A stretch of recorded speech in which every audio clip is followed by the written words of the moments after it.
New at 6, Perrysburg's Mayor Tom Mackin waived his arraignment hearing today, pleading not guilty after being pulled over and arrested Saturday night for OVI.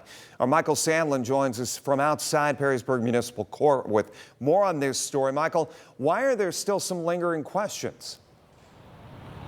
Well, Jeff, according to the arresting officer's report, Mayor Mackin displayed multiple signs of being intoxicated. But if you ask Mayor Mackin, he only had one beer, and the breathalyzer test he took backs him up. So I spoke to an attorney who specializes in OVIs to get a better idea of how this case might play out. According to Mayor Mackin, in the hours before receiving this mugshot, he was driving home from a basketball game and a quick stop at a sports bar, enjoying a single beer. It was just a Miller Lite. A Miller Lite. However, in his incident report, Perrysburg police officer Forrest Braddock says he saw multiple signs of intoxication from the mayor, first spotting him drifting in his lane during his drive. And once pulled over, Braddock writes the mayor seemed confused when asked to hand over his insurance. Yeah, my only concern is, I asked for your insurance, you handed me a bunch of different cards and everything like that. And failed the officer's field sobriety tests. Just follow my pen with your eyes and your eyes only without moving your head, okay?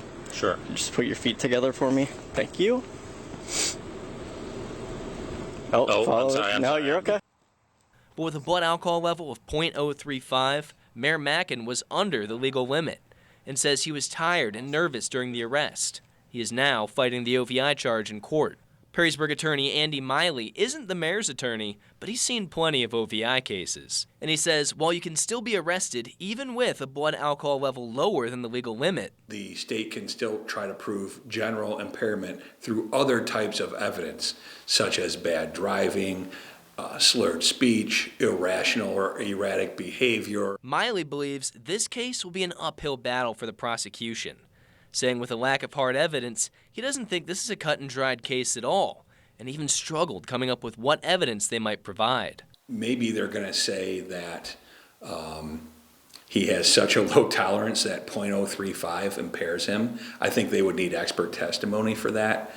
Maybe they're going to say he was on some basic medication that is contraindicated for alcohol and he should not have mixed the two. And while the mayor did admit he was on heart medication after a recent surgery, Miley says trying to prove that Mayor Mackin was having a negative interaction with said medication from one beer would be quite the legal challenge.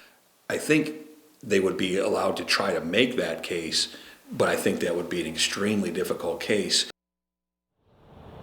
We reached out to the city of Perrysburg for comment. They declined to comment at this time. Meanwhile, Mayor Mackin's next court appearance is scheduled for next week. Reporting in Perrysburg, I'm Michael Sandlin for WTOL.